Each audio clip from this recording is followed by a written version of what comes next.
are those pleasant old men? It's BTO. They're Canada's answer to ELP. Their big hit was TCB.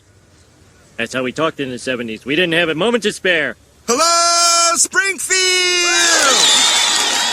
We're going to play all your old favorites. But first, we'd like to dip into our new CD. Taking care of business! Don't worry, sir. We'll get to that No one. talking! No new crap! Taking care of business now!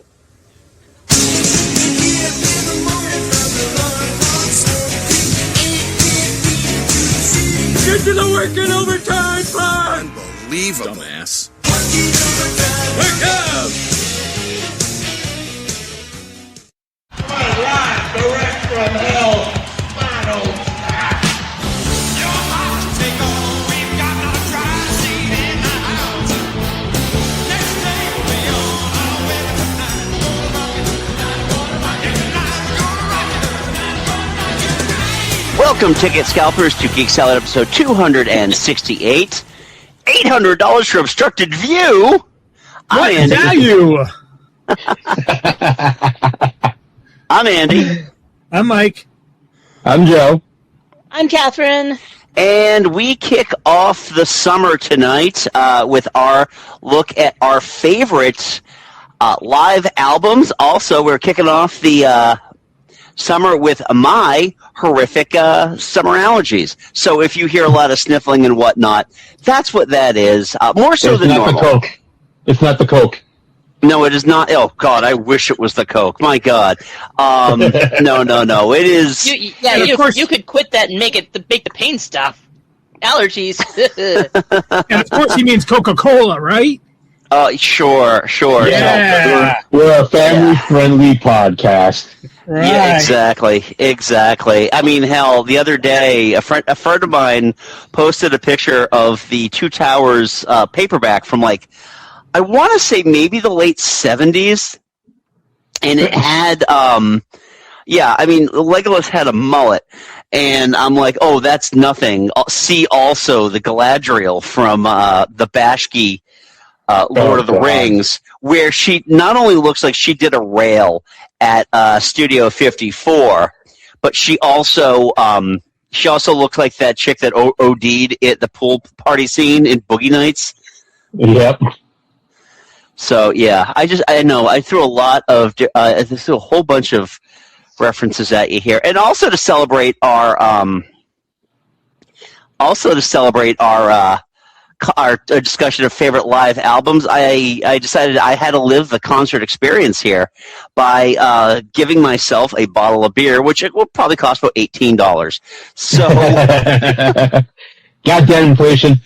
oh my God, it's not even inflation, Joe. I remember, like, you and I went to go see Foo Fighters a couple of years ago, and you would like, hey, I'm going to get a beer. Do you want one? And I was like, no, I'm good for now. Thank you. Maybe I'll grab one later on. And you came back, and you're like, thank you for not taking me up on my offer.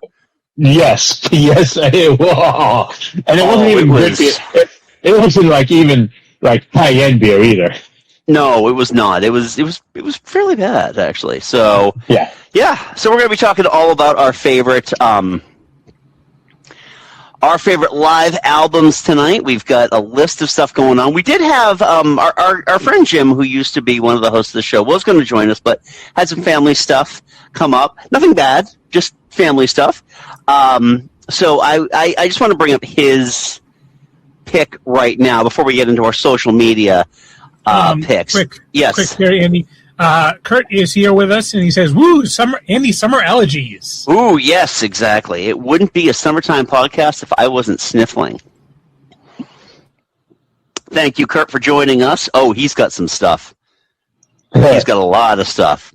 But let's bring up Jim's real quick, because this does and does not tie in to one of your picks, Joe. Yes, it's the same band, not the same pick. Right. Jim brings up Queen, live in Montreal.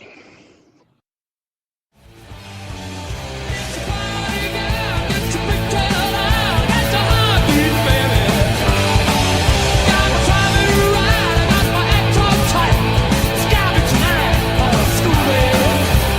Mama says you don't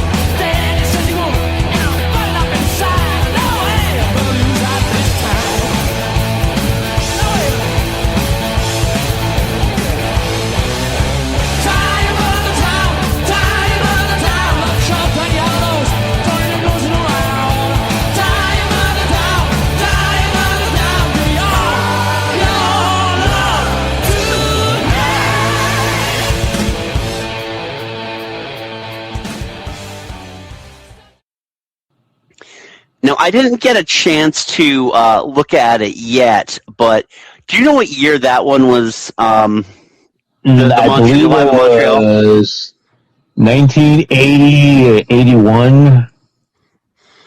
I'm taking a look right now. Yeah, well, the release date was October 29th, 2007, so they had like a treasure trove of live albums. November... yeah. Yeah, the actual concert, I think, was in the early 80s. Late 70s, early 80s. It was. It was the 24th and 25th of November, 1981. Yeah, I called it. Yeah, so it pretty much had like all the stuff on there. Yeah, Let Me Entertain You, Someone to Love, Killer Queen, We'll Rock You, Play the Game. Yeah, there's a lot of stuff on here. Yeah, it's classic Queen. It's very much classic Queen. Would you say that this is where would you? And we can talk about this in a little bit, Joe, with your pick. But where would you say would be the height of Queen's powers? Would you say it was around this time because they just released all their huge hits? Okay. Nope. And this kind of ties. I'm going to save it because this ties into my pick. All right. And it's not. My pick is. I'm not going to say that my pick is the peak of Queen's powers, but it's related to it in a way. So gotcha. we'll go into further discussion when we get to my pick. And we might actually get to it earlier than you think, Joe, because going into our social media, first off, I do want to bring up our friend Everyday Steve Day brings up that his favorite live album is the official recording of the 1995 Drum Corps International Finals at Foxborough Stadium. I was in that crowd screaming for the Crossmen, so technically I'm a featured performer. What? Yeah. Steve was a band kid. Oh, okay.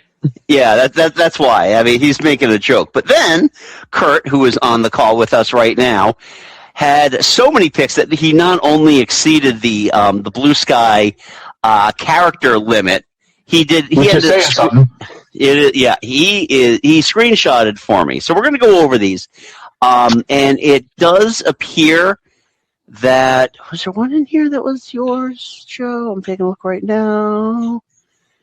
No, it wasn't yours. It was somebody else's, or maybe no. Oh, it was one of your honorable mentions. Okay, so let's get started with the first one from Kurt. It's Alive.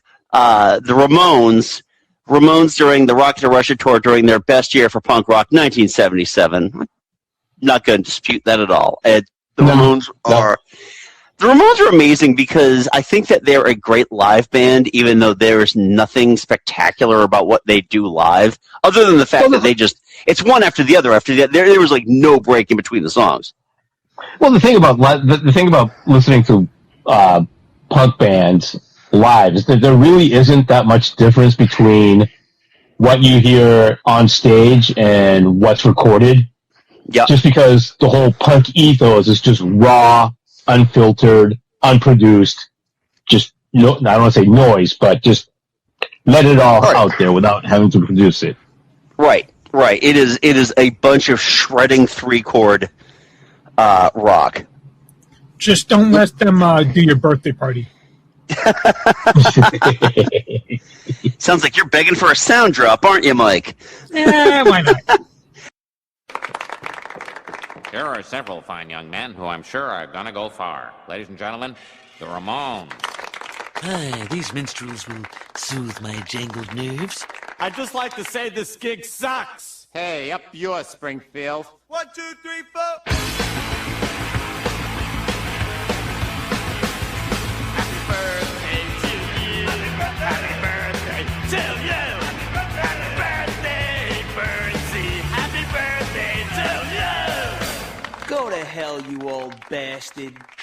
Hey, I think they liked us. Have the Rolling Stones killed. Oh, sir, those aren't... Do as I say.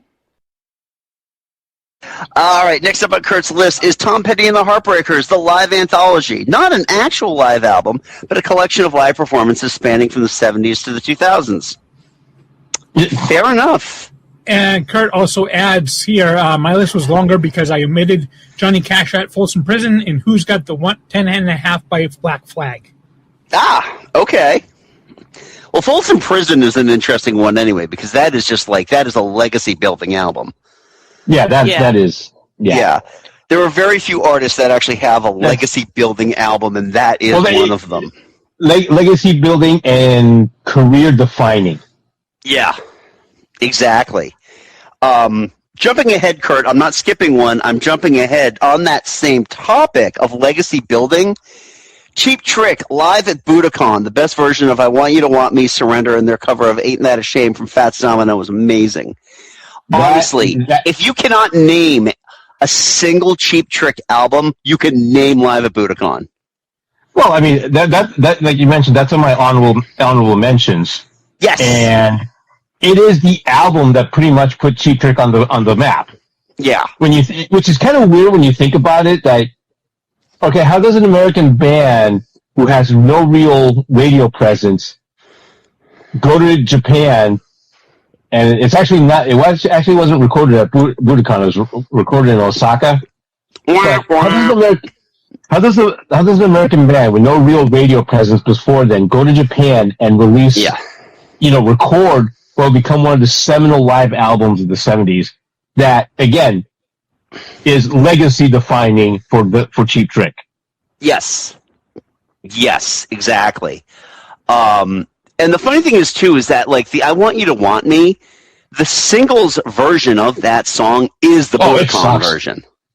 Yeah, well the studio recording of that song sucks. It is.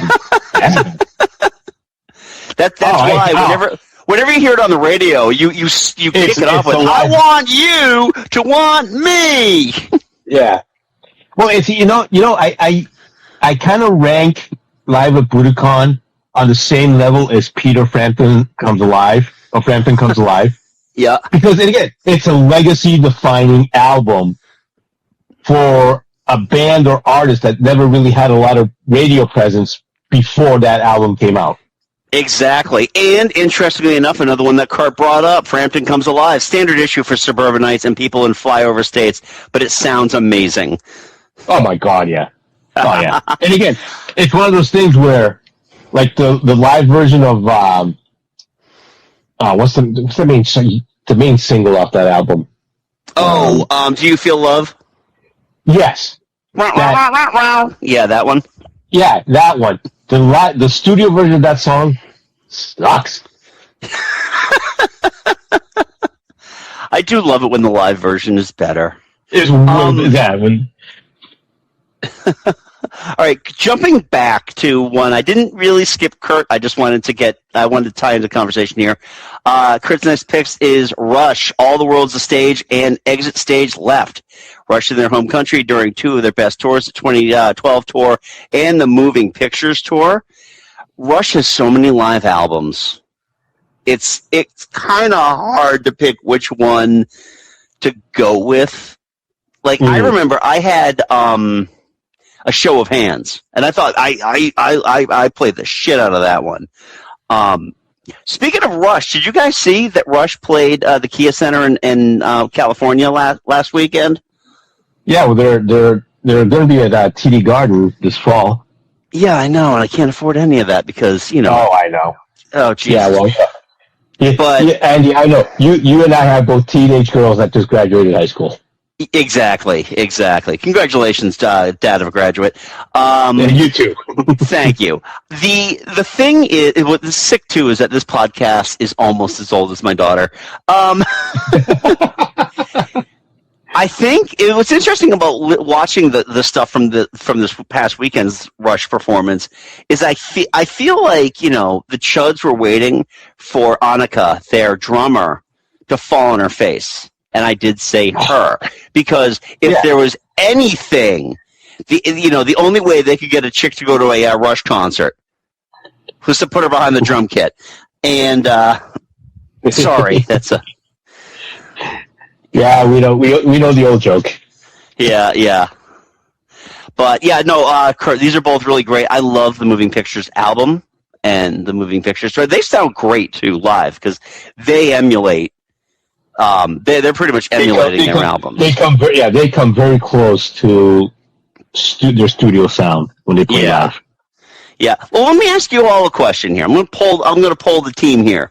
What do you prefer in your live album? Do you prefer it to sound exactly like what was laid down in the studio, or do you prefer when they add little flourishes and they make it new or different? Depends on the artist and the song. And What's that, Catherine? Yeah, it's she's here, but she's not here. So hopefully she texts us in a second. Mike, I know you're not. Mike is more here as a fly on the wall to add and contribute. Because he's not a big live album guy. But let me ask you. I don't have any live albums. I was going to say, Mike, there was no Garth Brooks live album? Oh, there was, but I just don't have it. Honestly, there's one live song of Garth Brooks that I enjoy, and other than that, I don't really care. And that's only because he added an extra. my internet's undoable. There's Catherine. Yeah. But no, Yay. yeah, there's like one live song where Garth Brooks added a third verse to "Friends in Low Places," but beyond that, I'd rather listen to studio albums, honestly. Gotcha. All right, Catherine, you had gone mute, or you fell off, or I don't know what happened. But what was your answer? So, all right, we'll wait and see if Catherine comes back. Yep, she dropped out. She's going to come back in. Joe. Okay, so it depends on the song. Okay.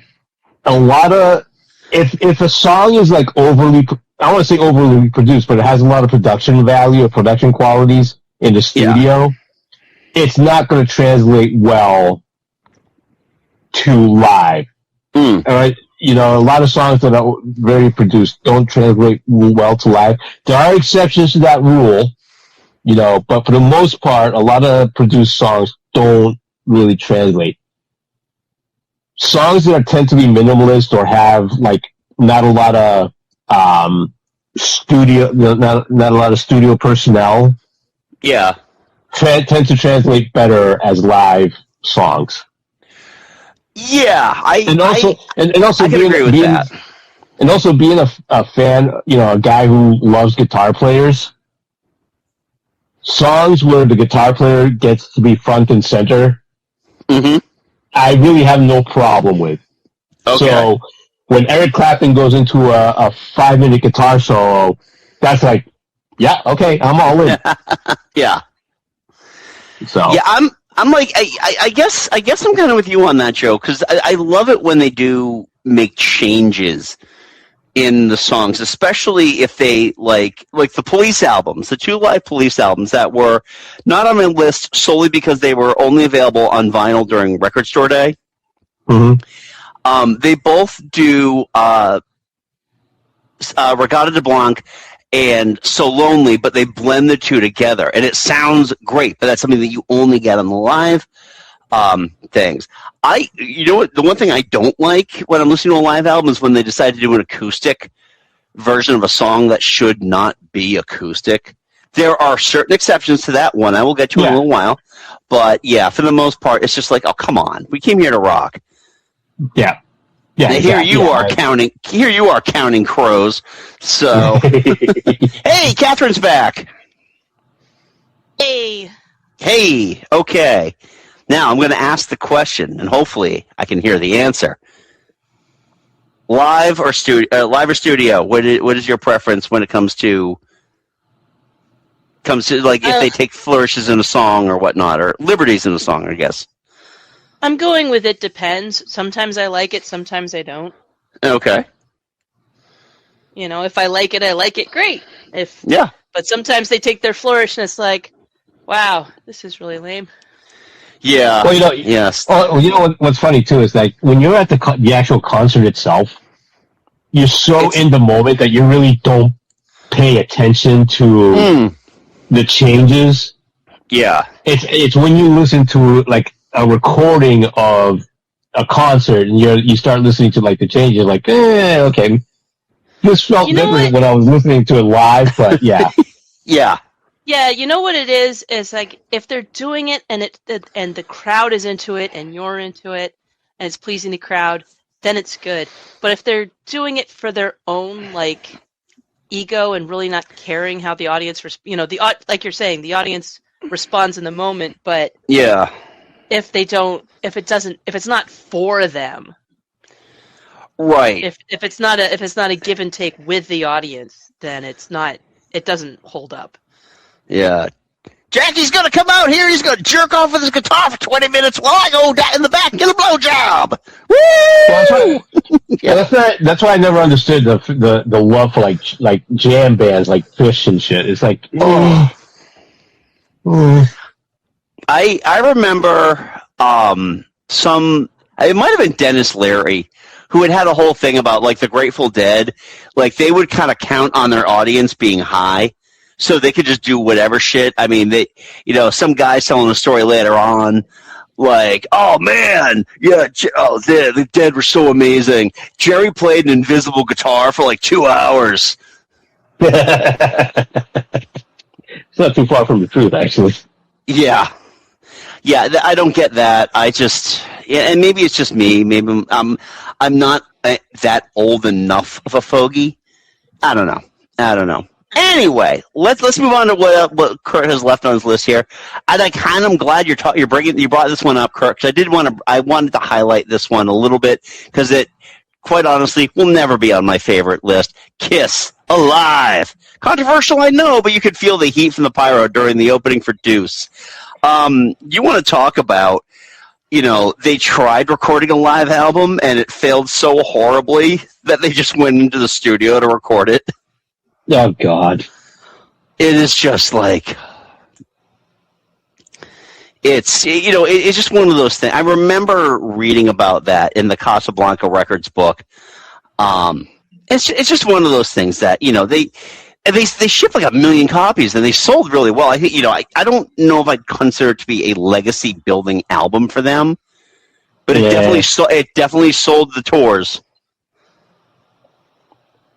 So, anywho, I'm indifferent to Kiss. So, yeah, I think Kiss could very well, if it weren't for their stagecraft, I'd say they're probably one of the shittiest rock bands in the last 50 years. Oh, arguably, yeah. Sorry, Kurt. Yeah. They just are. And it's what did Jim said something about Kiss. It's like, they can never really truly be legends. Simply because there are albums that if you bring up, they'll walk out of the room. They'll cut the interview short. So what? Shane, let's talk about songs from the Elder. Yeah, fuck you. I'm out of here. Okay, I can change the subject. Hello? So, anyway, back to Kurt's list here. We only got a couple more here. Motorhead, No Sleep Till Hammersmith. Motorhead Live. Need I say more? Ghost, Ceremony and Devotion, and Right Here, Right Now. Ghost during the Pope Star Tour, where I first saw them, and the concert film that they made, both great, and a taste of their live show. Okay, I'm not familiar with Ghost, so. Oh, Ghost! I discovered Ghost in the last year, and they're live because sometimes my playlist will sprinkle some of their live stuff in on YouTube Music.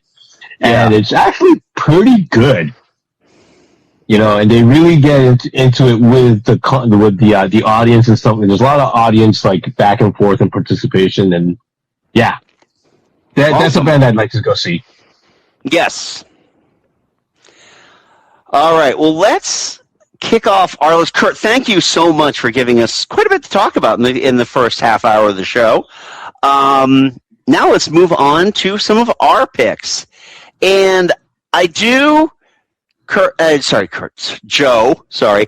I do want you to talk about that Queen album. Normally I'll let you guys pick whatever you want in your list first. I think you need to talk about Live at Wembley 86. Yes, and this is my first pick for Live album.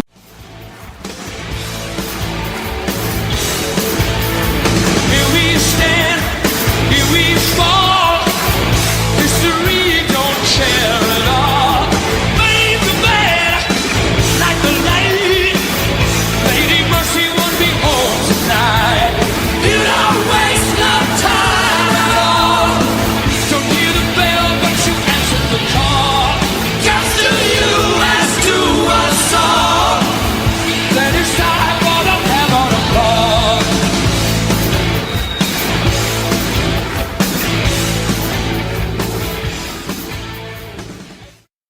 Now, you asked earlier if this was Queen, if Live in Montreal was Queen at the peak of their powers. And I say no because I believe Live Aid in 1985 is argued to be Queen at the peak of their powers. And there's a good case to be made for that. You know, it's Live Aid, it's London, it's Wembley Stadium.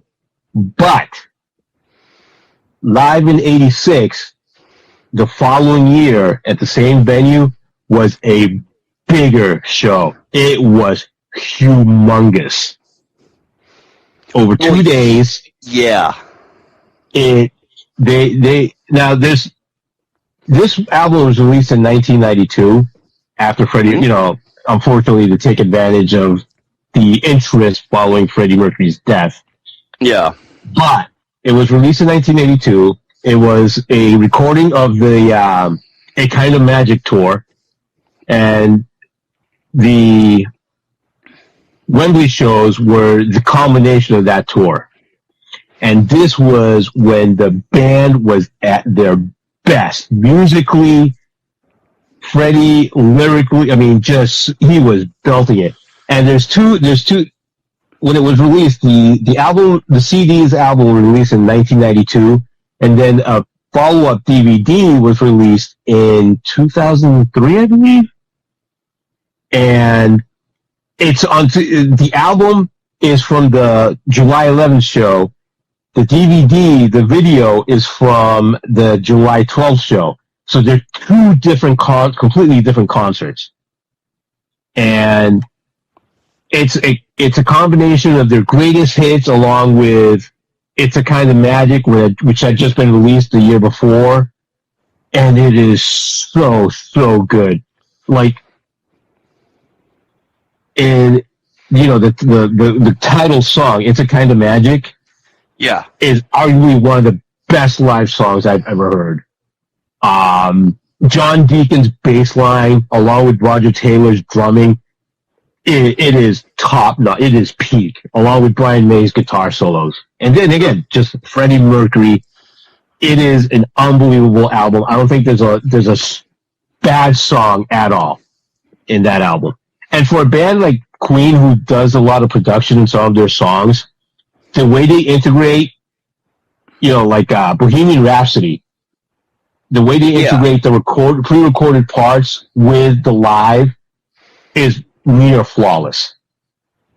You know, so I would highly recommend it. It is probably my number 1 or number 2 live album of all time. Gotcha. So. Gotcha. That's awesome. Yeah, I mean, Queen is definitely one of those bands that, I mean, they weren't, sadly, they weren't around long enough for me to get to go see live solely because they weren't really touring all that much when I was, you know, when Freddie was still alive and I was going to concerts. Well, I mean, you kind of figured 1986 really was kind of right around the time when Freddie was really starting to get sick. Yeah, started to really feel the effects of HIV/AIDS. Yeah. So yeah, after '86, you probably, you know, they really weren't going to tour that much. You know, and this was really kind of like the culmination of their entire career. Right. You know, and the funny thing is, if you watch the video, Queen as a stage production. Mm-hmm.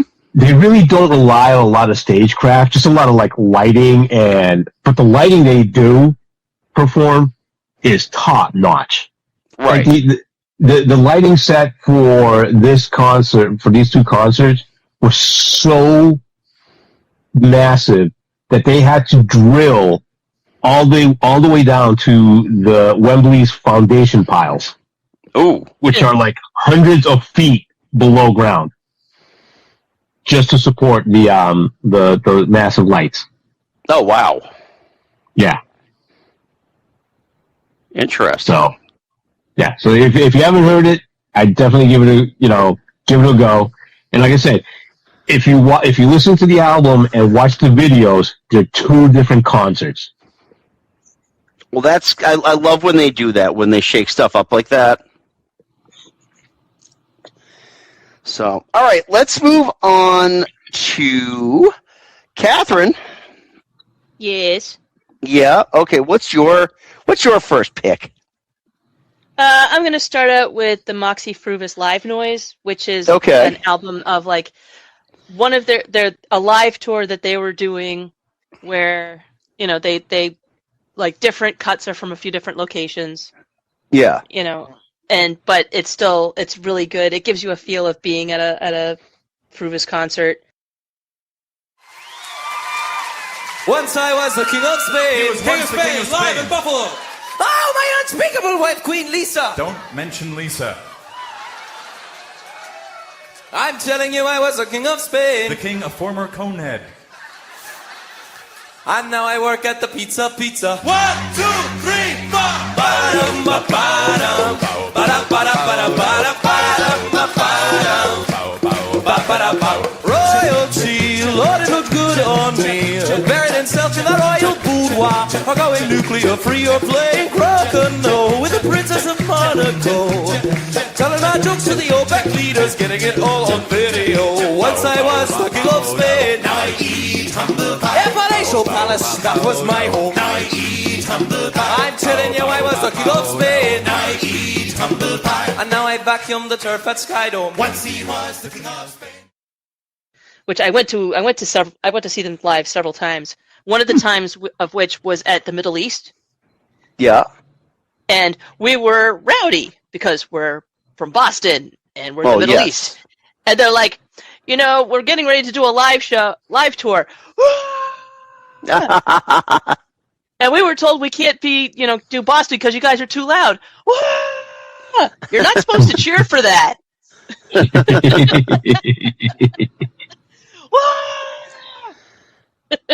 Oh, it was, they were fun, and so there's a lot of fun bits, and they definitely they engage the audience, they bring them in, they make them part of the show, and makes it a lot of fun because it's not a big, they're not doing huge arena venues, so they can do a contest where they're like, which state has the highest point?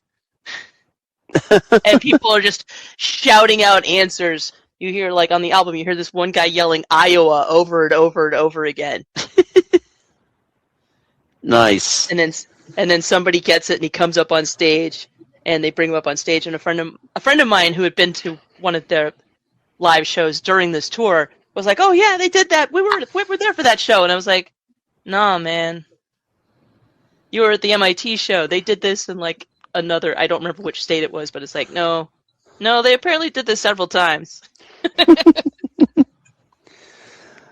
Awesome. I know you're such a big fan of Moxie Fruvis too, so it's kind of nice that they did put out some live offerings. Yeah, it's I do like that album, and you asked about do you like it when they mess around with it or when they stick to it? Yeah. This is one of the times where them adding the flourish is fun. Yeah. It adds something, it makes it a little bit different, it adds some flavor, and it engages the audience and gets them involved. Excellent. So, fun. Awesome. All right, so we've already established that Mike does not have anything for his list, but I do have a question for you, Mike. I might have an answer for you. You might have an answer. All right. I'm assuming you've actually you have been to a live music performance, right? You've been to a concert before, right? Probably not in 20, 25 years, but yes. That's quite all right. Most of the stuff that I brag about seeing was well over 30 years ago. Yeah. So, yeah, man, I saw Def Leppard when all the original members, except for Pete Willis, were there. It would have been a bit even bigger brag if I'm yeah, man, he had 2 arms. Oh. But sorry, I know, but that would have really. I'm assuming that was a joke that I completely missed. So cool. Oh, Def Leppard's drummer only has 1 arm. He lost the other one in a car accident. Oh, okay, that's too bad. And honestly, and I hate to say this, I don't hate to say it because I think it's a better album. It improved their sound because he had to teach himself. Well, no, I think the electronic drumming helped in their case. Yeah, sorry. Or as I would go, too soon. After 40 years. Well, besides that, how did you like the show, Mrs. Lincoln? All right, so what was the concert you did see, Mike? 20 plus years ago. I know back in the 90s I did go to the it was like country music festival. I think it was in like the I don't know what it's called now. It was the Tweeter Center. The Great Woods. Yes, it will always be Great Woods to me. I don't care what they change it. The Tweeter Center. What is it now? Is it the Xfinity Center? Xfinity Center, yeah. Oh fuck! Corporate Synergy sucks. Yeah. Okay. So I've been to Great Woods like twice. Okay, and you went to a Country Fest or whatever they call it. Yeah. Back when there was still like before it was WKLB, it was something else. But the big country music station in Boston, and they would have like a whole series of country artists that come once a year in summer. Oh, nice. Now most of those guys are going to like either Gillette for Country Jam, or they're just playing like their own shows at Fenway, I think. Yeah, very likely. Yeah, country music has definitely changed in the last 20 plus years. Yeah, I do remember. Not for the better. No, not really. Yeah. I do remember seeing. I saw Travis Tritt and Marty Stewart during one of their tours, because they always tour together. They're best friends. Okay. I did get to see one of my second favorite country artist group of all time, Diamond Rio. I saw them at one of those shows. Nice. Nice. Yeah. I'd love to see Rascal Flatts, but I never got a chance, and now I think they've split. So okay. Yeah. Well, you never say never until like a big player in the band is dead. Right. So. And even then, there's no guarantee that's over. See also Rush. So anyway, I think AC/DC and Queen are still touring as well. Yeah, It's funny because Bon Scott and Brian Johnson, if you're not listening hard enough, they actually sound like the same person. So anyway, all right. Well, my first pick is, I tried to be different with my picks because I really wanted to do stuff that was off the beat, not only just off the beaten path, but also like the playlist was very, very different. And I'm going to start with The Church, a psychedelic symphony, which was recorded live at the Sydney Opera House with the George Ellis Orchestra.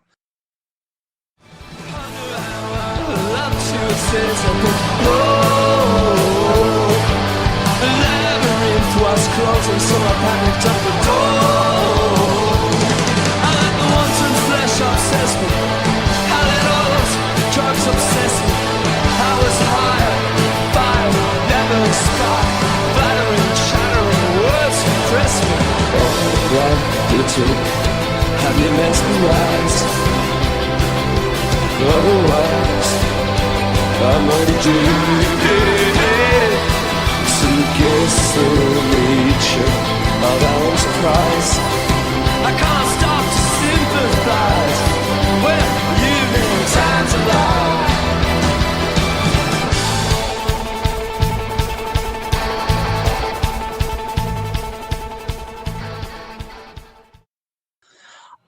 There's a number of reasons why I picked this. First of all, it's The Church, who are one of my favorite bands. It is a live album that includes a full symphonic backing, kind of like back when Metallica did S&M.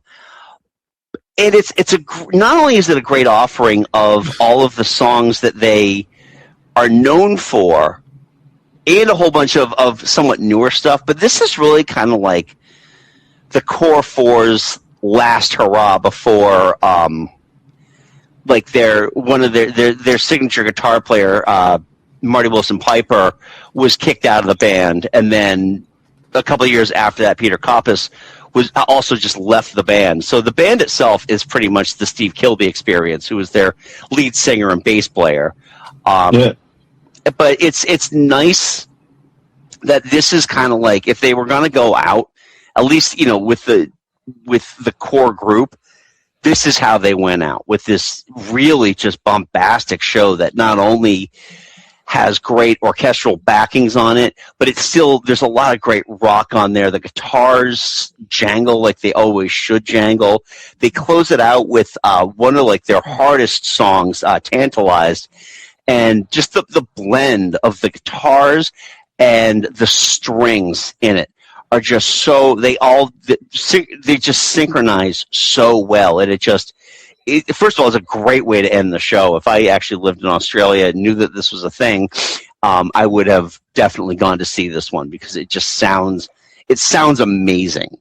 Overall, the sound itself is fantastic. The orchestra isn't drowned out, nor do they drown out the band. And they really just sound like they're having a great time. So it's nice to hear that, especially with, what the state of the band would be just a couple of years later. So definitely, and this is not available on vinyl. I was very saddened to find, but you can find it like on your music streaming service. I think I actually bought it from their fan club I bought like the digital download from their fan club when it first came out. So if you like something that's a little different, again, off the beaten path, and you like psychedelic music, then this album is really a good place you could start. If you're not starting in Starfish, this is where you start. Nice. So, anywho, okay, we're going back to Joe here, and what are you going with, and why am I not surprised? All right, so for my second choice, I picked and this is kind of will be considered a heretical kind of choice for anybody who knows me, but Dire Straits live at the BBC. Check out Guitar George. He knows all the chords. Strictly rhythm, he doesn't want to make it cry or sing. Yes, and the new guitar is all he can afford. When he gets up under the lights, play that thing.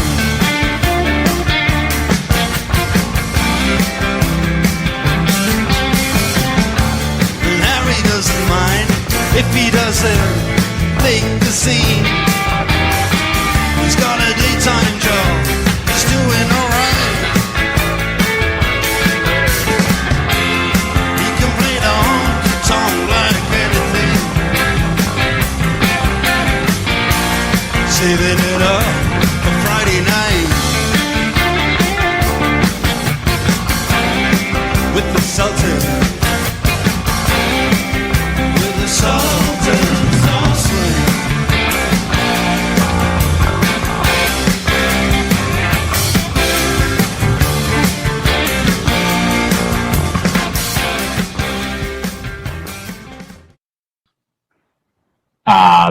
It was released in 1995, and it's funny because the only reason it was released was by 1995 the band had already dissolved. Yeah.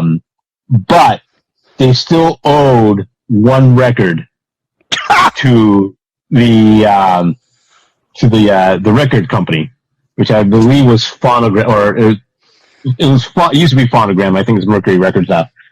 But so Mark Knopfler still owed the record company one more record as Dire Straits. So he's like, all right, well, just release these, this concert we did at the BBC Studios from 1978. But I absolutely love it because, again, this is Dire Straits at their rawest. This is when they were a 4-piece band. It was just Mark, his brother David, the bassist John Isley, and their original drummer Pick Withers.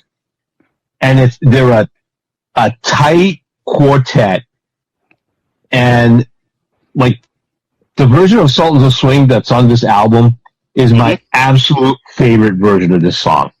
Yeah, because it's in 1978. But by 1978, they had played the song so many times, even before they hit it big, that they knew it backwards and forwards. And it is almost just as good as the studio version. Mm-hmm. But just a little bit more raw, a little bit more, the band is still kind of trying to find itself, and it's that raw new energy that you don't expect from Dire Straits. Right. If you listen to later Dire Straits and you listen to this and you're like, this isn't the same band, but you know it's the same band and you can feel that it's the same band. Yeah. And I absolutely love, like I said, it's a quartet. It's not, they don't have studio, you don't have a keyboardist and a separate percussionist. It's just 2 guitars, a bass player, and drums. And that's it. Nice. I love this little loophole that they find with "You Owe Us One More Album." Right, exactly. And so they're like, okay, well, here, release this. There you go. Or Kiss's thing. You owe us 4 albums. Okay, we're each doing a solo album. All of them are going to suck, except for like one song from Ace Frehley. How's that sound? One song from Ace. All right. Yeah. No, that's awesome. I love that. Sultans of Swing is their non-money for nothing big hit song. So I'm glad that that's the version that you as a huge Dire Straits fan has glommed onto. Right. Yeah. All right. So, all right, Catherine, what's your next pick? All right, the second one I'm going with is Operation Live Crime. Ooh, Queensryche's okay. live show of Operation Mindcrime.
Okay. Now, is this just Mindcrime? Pretty much. Okay. It's been a long time since I watched it, but I think they just do the album soup to nuts. Because it's a rock opera. Right. And so they just do the show, and they have they do, if I remember right, they do some not like full performance, but you get some flavor of the different characters, like Sister Mary. Right. Yeah, I think it would. Honestly, now that I asked that question, I think it would be a little weird. It's like the getting into everything, the getting into the story. Then all of a sudden, it's like, well, we got to play Silent Lucidity now. If you ever get a chance to call into a rock station and you request Queensryche, specify specify the song or songs you want, because otherwise they're just going to play Silent Lucidity. You don't say. It's not a bad song. It's just an overplayed, tired song. Oh, I was a late teenager in the early '90s. I'm well aware of how overplayed that song was. Freebird. Yeah, it pretty much is their Freebird for like the casuals who come in. And I mean, realistically speaking, Mindcrime is a fantastic album to begin with. Overall, it's been a dog's age since I've actually listened to this. How How does it sound in comparison to Operation Mindcrime? Similar. But you get like a live person performing the Sister Mary part, which is very moving and interesting, I think. Huh, okay. And Kurt comes up with, hey, the Peter Criss album fucking slaps. Well, someone had to like it, right? Sorry, Kurt. Now I'm pulling it up right now. I'm sorry. I have to pull it up. I certainly hope that Kurt is aware that I'm. Kurt coming in with the hottest of hot takes. Yeah, I should have guessed that when you were willing to dress up as Peter Criss. No one wants to be Peter Criss, Lois. Not even Peter Criss. Yeah, exactly. I'm going on to it right now. I'm looking at the track list here because I don't think Beth actually came out. Going to albums. I can take a look at this. Go to album here. I don't think Beth was released on this. I thought that was like one of their. Oh, I hate when it does that. All right, I love you. You matter to me. Tossing and turning. Don't let me down. Kind of sugar Papa likes. Easy thing. Rock me, baby. Kiss the girl goodbye. Hooked on rock and roll. Okay, Kurt. We're just gonna have to agree to disagree here, my friend. Sorry.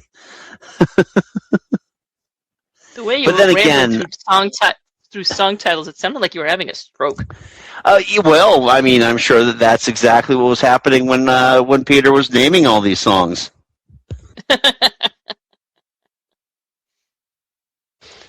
So, anyway, I mean, honestly, I think like the biggest shit show out of all of them might have been Gene's solo album. But I don't know, don't care. What's he saying? Says Beth was on Destroyer. Yes, it was. So it wasn't even like one of his solo songs. That would have been a great, spot for that. Instead, whatever the Ace Frehley song's like the only one that shows up from whatever. I think we lost Joe. Time All for right. his internet to Oh wait, no, he's back. No, he's back. Okay, there he is. Okay. Hey, we lost you. Sorry. Stop doing that. So, I'm getting back to live crime, Catherine. I'm glad that you enjoy that one. I'm glad that it adds a little something different to what is a monumental rock opera. Yeah. Which is tough to do because, let's be honest, most rock operas have a lot of filler. Good God, even Tommy has a lot of filler. Yeah, I went there. Anyway, all right. So, Mike, next concert question for you. Now, I know that you had mentioned that you've always wanted to see Rascal Flatts, but they're not around currently. Right. Is there a band, and I'm not fishing for like tickets to get you or anything like that. I'm just asking flat out here. Not because I don't really go to concerts. And I can't afford concert tickets for myself, Mike. I'm sorry. But who would you want, who is still an active performer right now that you have never seen live, who would you go see?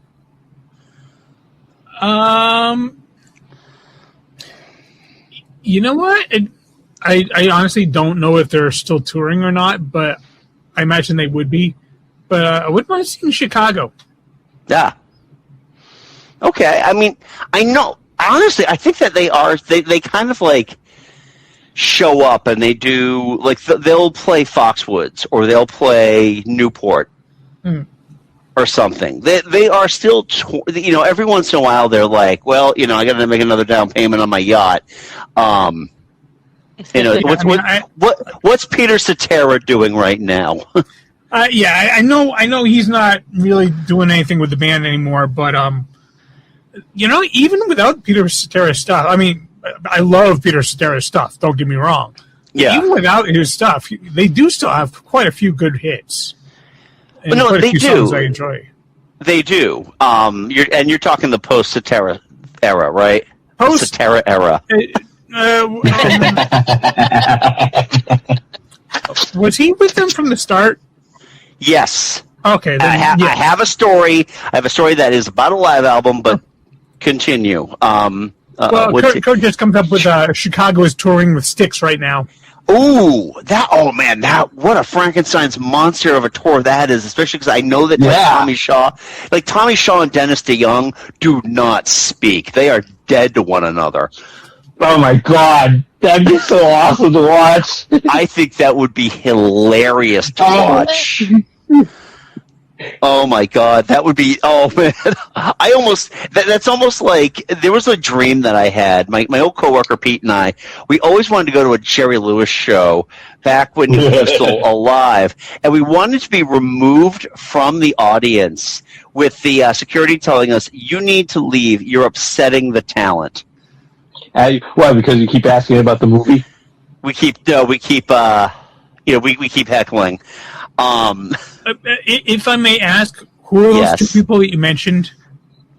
Oh, okay. So Dennis DeYoung was the keyboard player and lead singer of Styx. Tommy Shaw was kind of like the co-leader of the band. He was the guitar player. He's the one that sang Too Much Time on My Hands, and Dennis DeYoung played everything else. But it was Dennis DeYoung's insistence that they do Mr. Roboto in full show mode that destroyed the band. Oh, it is insane. And when you listen to Dennis DeYoung being interviewed, the ego, the ego. Oh, come on, a rock band, a rock artist with ego. Come on, pull the other one. Yeah. He also did that annoying thing that I found like super annoying for like bands in like the late 70s, early 80s, where they would dress up in like the uniform of their favorite baseball team, and it was like the full get-up jersey, the pants with the stirrup socks. It's like you're not, the game going down the street is not going to ask you to play if they're down a guy. Yeah. But I did tell you that I do have a story about Chicago Live, because one of the albums that was always like, it draws your attention. It always drew the attention of everybody I know when it was my mother's album. It is Chicago Live at Carnegie Hall. It is a 4-disc set from the early 70s. And, oh my God, I decided to listen to it last year in my listen of all my records. Oh my God! Remember, Catherine, we were talking about how when they want to take liberties with stuff, and they just want to kind of just, they're essentially jerking off their instruments the entire time. This is that album.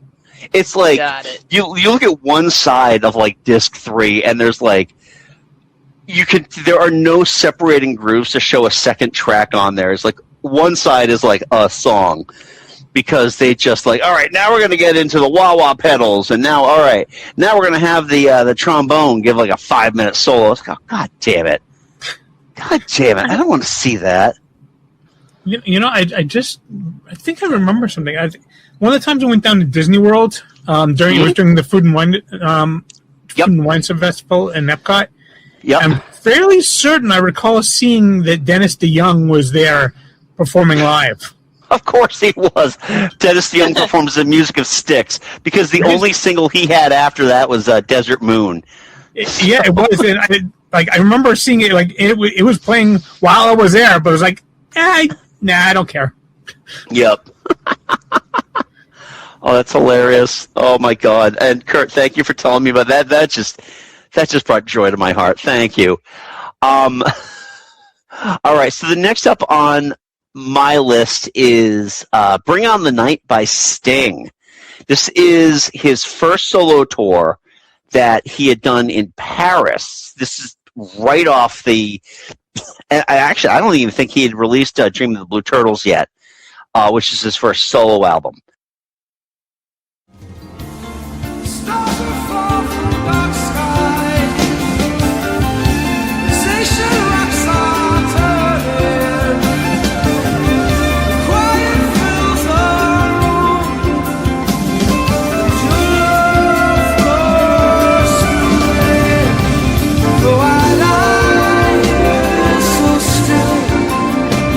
I burn for you.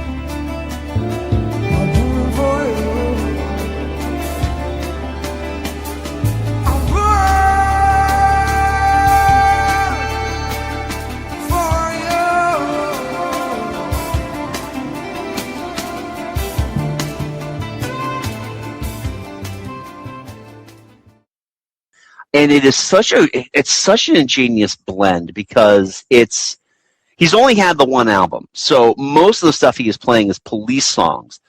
But the songs from the Police are all being played like there's a lot of jazz behind them. Bradford Marcellus is his saxophone player for his first 2 solo albums. And he is just fantastic on this album. It really adds a lot of heat to the music, especially for songs that are very, very familiar, like Bring On the Night, which is a Police song, and When the World is Running Down. But the beauty of this, too, is that he actually wheels out some old Police B-sides, and they sound better. This is one of those instances where the live versions sound better than the studio versions. The first is Low Life, which is, again, the studio track was very echoey. This one worked a lot better. And then I Burn For You, which is my favorite song on this album and was originally performed by the Police for the Brimstone and Treacle soundtrack. And it's so haunting. And it's just again, you're going back to the saxophone, the Bradford Marcellus saxophone. And just how it just sounds amazing. The entire album, it's a double album. It's got so much energy put into it. And it works really, really well. I remember when I first bought this. I bought this on cassette back when it first was released. And it was the weirdest packaging I had ever had. It was, like when you would buy like a double cassette, it was like that stack. It was like that big, thick brick of 2 tapes. Yeah. You guys remember, right? This was actually packaged side by side. It was a wide cassette case. So the liner note, you could actually read the liner notes, which is amazing. But they had put the tapes like one right next to each other. So it was really, ingenious packaging. But it's such a beautiful live album. It really hits well, not only because there's not a lot of stuff from Dream of the Blue Turtles on there, but there's a lot of good Police stuff that is it got different renderings because it's just Sting doing them and getting those B-sides. It really makes a good album, a live album to talk about for that reason. So, cool. Well, I'm done. Well, I have one more, but all right, Joe. Actually, you know what? Let's hit our honorables real quick before we hit our last ones. So, what do you got, Joe? All right, for my honorable mentions, and I know this was a hot take because probably a lot of people figured if I was going to pick a Dire Straits album, this would have been first. But it's not. But it's Alchemy, Dire Straits Live. That's one of my honorable mentions. And frankly, this was one of the first LPs that I ever owned. It was a double LP. I actually bought it in Germany during the trip with my mom. Yeah. Well, because it was so hard to find here in the U.S. And I was just like, oh, and I just happened to come across it. I was like, oh, I got to get this. So, my other honorable mention we already spoke about was Cheap Trick Live at Budokan. And then my third one is pull it up. Oh, Pink Floyd, Delicate Sound of Thunder. Yeah, I remember this was a big one.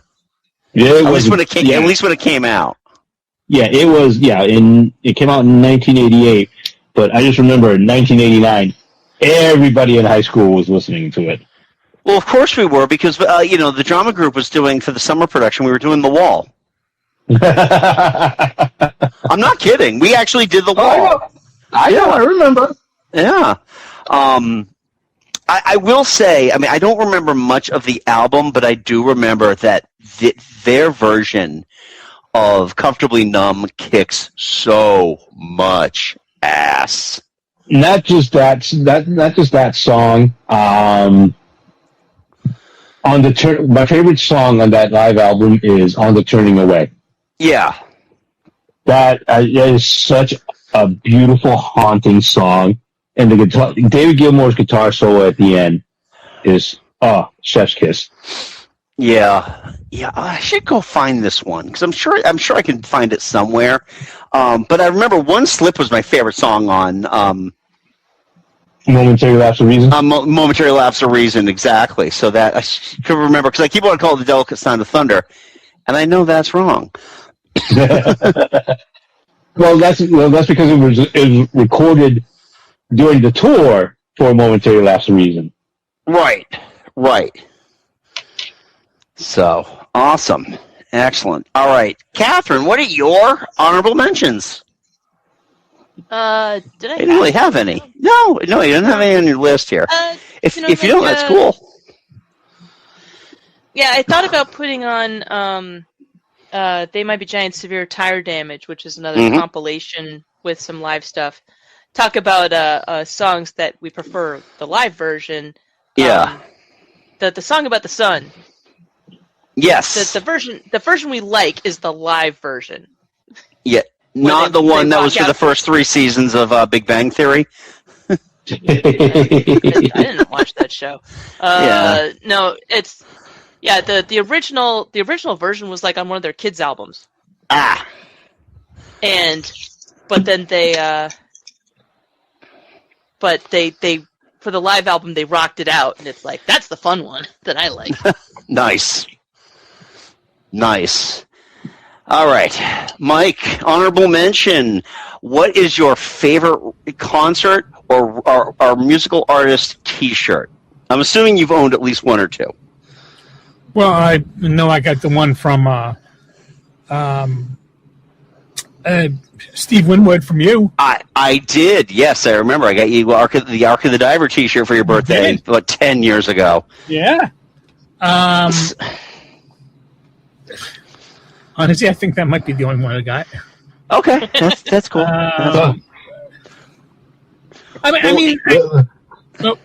ahead.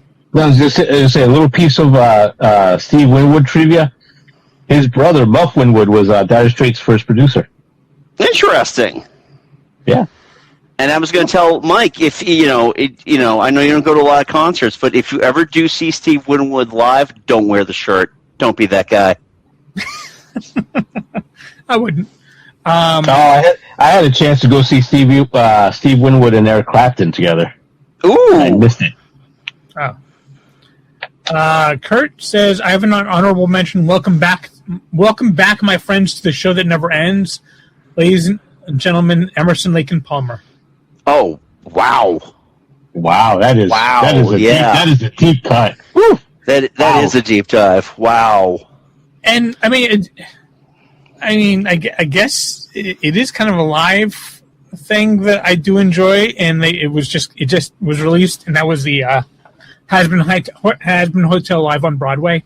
Okay. I mean, they did live performances of several of the songs from season 1 and a few of the songs from season 2. So it's not really an album, but it is a live version of some songs I really like. So sure, it's on Amazon Prime.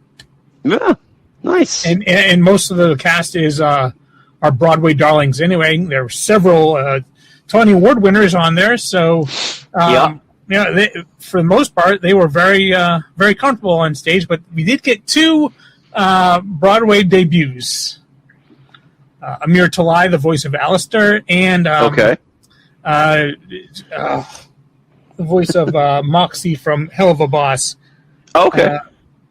Also did the voice of Billy from Billy and Mandy, Grim Adventures of Billy and Mandy. He did the voice of Alpha 5. I just can't remember his name. Did the voice of Raz in Psychonauts. Okay. Interesting. Anyway. Oh, excuse me. All right. So, for myself, I already mentioned the Police live, both in 1978 and 1983. I know Jim covets those albums. And and then I got Tears for Fears live in Montreal, 1985. This was on the heels of them just hitting big with songs from the Big Chair. And this is one of those bands that really did a good job emulating that studio sound into a live performance. It's not the beauty is that those first two albums are not nearly as overproduced as Sowing the Seeds of Love album. And it sounds fantastic. It's a lot of fun. It sounds as good as the studio albums. And then I've got Journey live in Houston 1981 because, man, if there was ever a time I would go back in time just to go see a concert, it would have been Journey on the Escape tour. Oh, that'd be a good that would have been a good concert to go to. That would have been awesome, especially with Steve Perry in good voice. Neil Schon just rocking out, and Jonathan Cain not looking like a perverted magician. It's just, yeah. So, all right. Well, with that said, let's get on to our final picks, Joe. And again, all right. I'm glad I'm sitting. To no one's surprise, absolutely no one's surprise, when I picked my last pick for favorite live album is, and I had many to choose from, but I picked Eric Clapton's "One More Car, One More Rider" from 2002.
Say.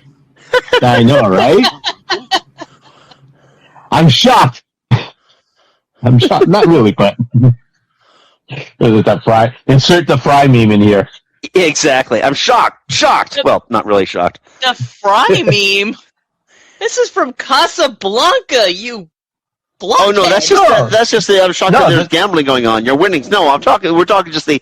I'm shocked. The Futurama. I'm shocked. Shocked. I tell you. I am shocked. Well, not that shocked. Anyway, yep. So yeah, the reason I picked this is this is from 2001. They from the last show. It was 2001 tour. It was recorded in LA. A tour that I had gone to see, and I think this was like my third to last Eric Clapton concert that I went to. And this was when he was really still had it as a guitar player and a singer and a show, and as a professional performer. Yeah. The song, it's got my absolute favorite version of "In My Father's Eyes." Okay. Which I'll be honest, I go to in those moments when I'm feeling very, very fatherly, like this past weekend. Yep. And then when my kids were born, this was this version of the song was my go-to on it. It also has one of I think it's its only live album that has a true rock version of Layla. Not the acoustic, not the cut down version from Live in Bangladesh. No, it's got the full 7-minute rockin' solo with the end coda and everything. And it's got great musicians. Susan Tedeschi's husband, Derek Trucks, plays backup guitar for him, which is if you've ever seen him in live, he is an amazing guitar player. Huh. And he's backing up Eric Clapton, so it's like, oh God, yes, thank you.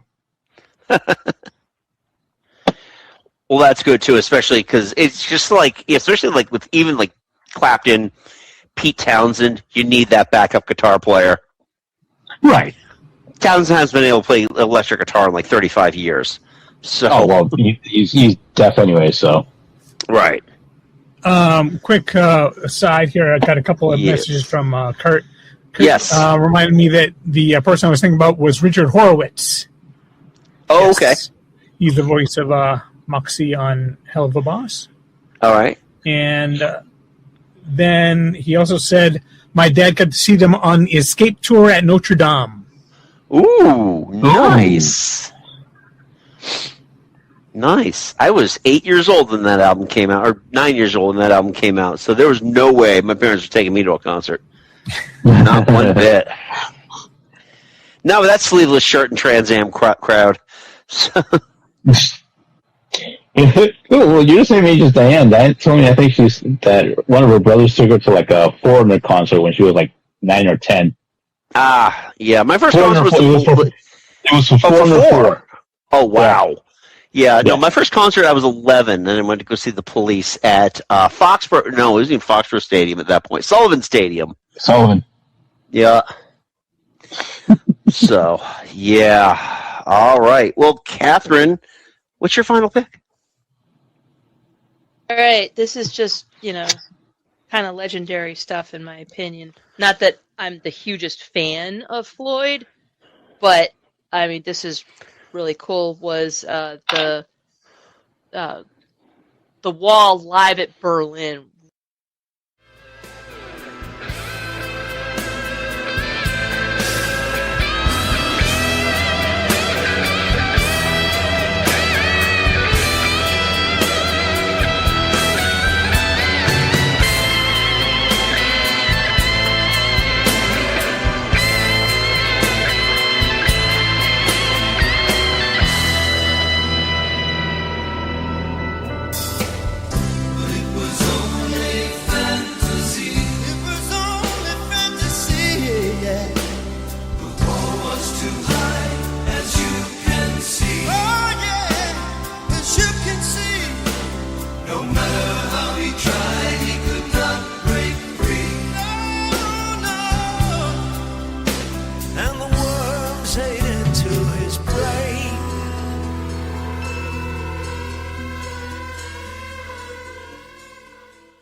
Right after the wall came down. Yeah. Oh, I bought this album. Yep, same. Yeah. Yeah, I had somebody that I hung out with in college who was really into Floyd, and we watched The Wall and we watched the Live at Berlin show, and I definitely preferred the Live at Berlin show. It was more fun. I mean, also Tim Curry. Right. He was the judge, right? Yeah, he was the judge, because the judge is like big and cartoony with a big mouth, and so you're going to hire Tim Curry because he has the that mouth that he can work like that, and he can sing. So yeah. And I gotta say, Bryan Adams doing Young Lust. Oh, chef's kiss. I don't know how he pulled it off, but he did. Yeah. He really did. And honestly, I know this is probably like, I'm probably like giving you a hot take here, but the one song I do not like on this album is the Van Morrison take on Comfortably Numb. And I just feel not so much that I don't like it, I feel like his voice, which is a gorgeous voice because he was still in good voice at this time, just feels out of place with that song. Right, it's a rare miss on the album because the bands and performers they picked to play the other songs really kind of nailed it. Huh. I think. Well, yeah, I think just the fact that Roger Waters band did a great job with that. But the song itself, which is one of my favorite Pink Floyd songs, just felt off. So, anything else, Catherine? Not about really, I don't have much of a personal I personally don't have a whole lot of personal connection to it except my memories from college. Uh-huh. But nobody else had brought it up, and I'm like, we gotta mention it.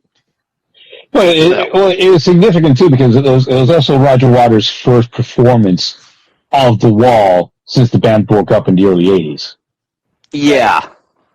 You know, so because at the time he was like really, really anti Pink Floyd, anything to do with Pink Floyd.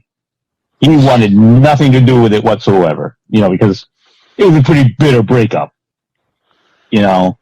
Yeah. So it was a big deal for him to say, you know what, the Berlin Wall coming down was a significant enough event that I will celebrate it by singing this, you know, basically the song that defined the album that defined his career. Right. Yeah. And also, And it was I remember watching it, the concert live, because they televised it live on MTV. Right. And I remember watching it. It was a huge production. Oh yeah, it was massive. Yeah, that's like I haven't listened to the album. I only watched the live show, and yeah, you get to the end of the show and the audience is just screaming, "Tear down the wall!" That was that's lovely. Oh, that was electric. That was electric. That's the part that really, you know, between that and like Tim Curry being awesome, are the parts that I remember best. Nice. And it's kind of funny when 35 years ago. And it's kind of funny when you kind of look back on it, like all the optimism surrounding it. You know, at the time, and you're like, God, you know, 40 years later, you're like, God damn it, fascism is dead. Oh wait, damn it. Oh, God. We fucked this one up, boys. Yep. Hey, it only took us 35 years. Woo! No. Yeah. Con!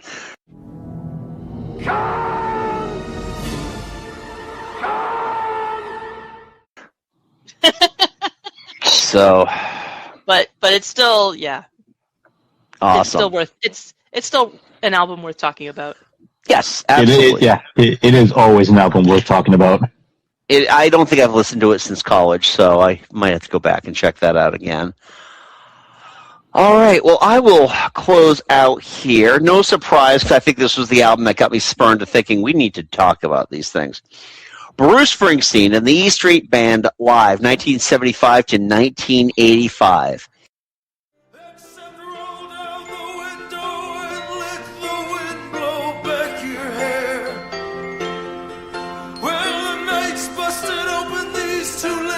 Take us anywhere.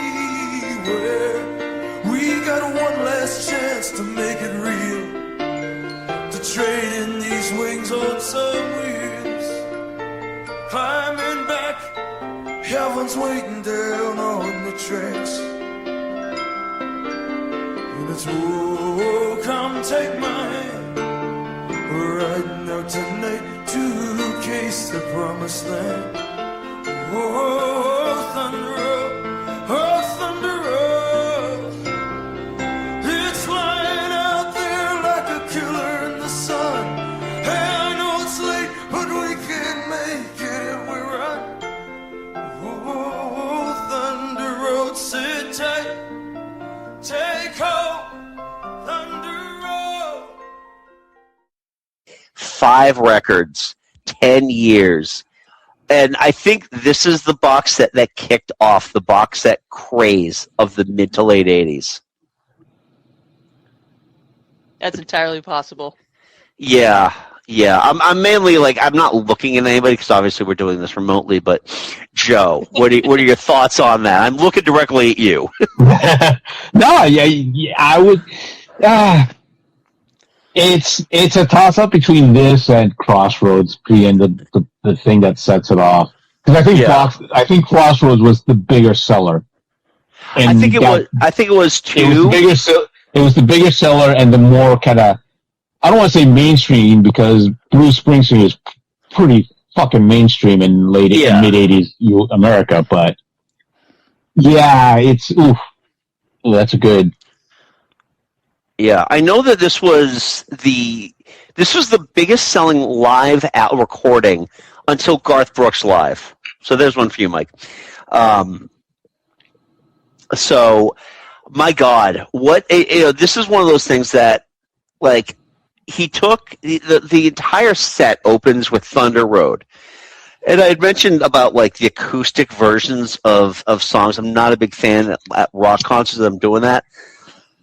This version of Thunder Road might be the exception, because it's just so heartfelt. And like I said, Thunder Road is my favorite Springsteen song. And it was just nice to not only have a kickoff, but really just get into it. The entire album is just soup to nuts. It's fantastic. There's a lot of the great. You feel like you're at the concert. There's a lot of stories. He engages with the audience probably more than anybody. I've seen Springsteen live, and to this day, it is still the best concert I've ever seen. He is just, and I saw him like 3 years ago, and he was still like, I wish I had that energy. Jesus. I'm in my, at that point I was like 51 years old. I'm like watching this 72-year-old man like running around the stage. I'm like, I cannot get over how I can't do that now. Yeah, I know. Like, God, he's spry. And still today, so relevant. He's super relevant today more than ever. But this album is just fantastic. Everything about this album has energy. It's got life. The band gets involved in everything. You can almost picture the musicians playing as they're doing it. The funny thing is too is that you can tell this was on the Born in the USA tour, like the latter part of it, because there are so many songs that would never make a live album today. From from Born in the USA, that you would get Born in the USA, which by the way, Aaron Lewis was very deeply disappointed in Bruce Springsteen. He felt like he was duped. I didn't realize this was a protest song. Yeah, okay, Aaron. All right. Whatever. But yeah, there's. I'm glad they put no Surrender on there, because I love that song. They played that at my stepfather's funeral, and I thought that was a really nice tribute to him. Yeah, I'm not a big fan of Bobby Jean as a song, but it's on there. Darlington County. And these are just the songs from Born in the USA that, again, you would never hear on a live album going forward, but they're nice inclusions on there. And overall, it's a great collection. And they didn't feel the need to cut a lot because they had 5 albums to work with. Yeah. So, yeah, I know. It's like, oh, hey, I got my double live album. No, this is 5 live albums, motherfucker. So, but that's my pick. I don't know if any of you guys have actually given a listen, but it is super good. No, I've given it. I've listened to it. So. Oh, it's so good. I am so happy. Like my mother asked me. Yeah. It is wicked good, and I'm not even a big Springsteen fan, and I like it. Yeah. Well, my mother asked me this Christmas, she's like, what do you want for Christmas? I'm like, here's what I want. Can you make this happen? And I wanted the vinyl. I wanted the original vinyl for Live 7585, and she made it happen. So thank you, Mom. So, anyway. Yeah. Oh. So anyway, that is our show. That is our conversation. Thank you, everybody who contributed. Kurt, thanks for hanging out here. Thanks for taking your Peter Criss abuse. And thank you for allowing us to talk about how much Dennis DeYoung and Tommy Shaw hate each other. I appreciate that. It's always, like I said, I'm not a musician. I could barely play, but I can talk a good game about music. And that is just, that brings joy to my heart. So and that's all that matters. That is all that matters. Knowing is half the battle, G.I. Joe. So anyway, it's the summer. We got stuff going on here. I know we've got vacations and whatnot, and I know like all the summer plans and stuff, but we will figure out what our next episode for July will be. I'm sure we'll come up with something. Guys, send me ideas, please. And Mike sends me a ton of ideas, and I feel bad. I'm like, you mentioned something. I'm going to figure this out here. But we'll have that conversation at a later time. Kurt comes up with, hey, I will die on the hill of early kiss. Okay, on early Kiss. Not that unmasked shit. The when they took the makeup off and all of a sudden people are like losing their minds, like, oh, they were always ugly. I don't know what you were thinking. So anyway, that is our show. Kurt, thanks again. Thank you everybody who listened in. We're looking forward to having a great summer with y'all in our 18th, going on 19th year of this show. Good God. Kurt comes up with, oh God, fuck the unmasked Kiss. Well, I just remember, let's put the X in sex and thinking, okay, well, songwriting is dead now. But anywho, that is our show. Thank you so much for listening. If you're a first-time listener, thank you for joining us. You can check out our archive by wherever you're listening to this podcast now, including the YouTube channel, Geek Salad Podcast, where Mike and I also host our weekly retro movie reviews. In the month of June, Mike and I are talking about the Rocky movies that just hit Netflix. Will probably only be on for this month, so we're getting to the good and mentionable stuff. We got we got that going on. You can check out those retro reviews. You can also find us on Facebook, Geek Salad Podcast, and on Blue Sky at Geek Salad Radio. I think I got everything there. So, folks, until next time, I'm Andy. I'm Mike. I'm Joe. I'm Catherine. Go forth, be nerdful, and we'll talk to you later. Goodbye, Cleveland!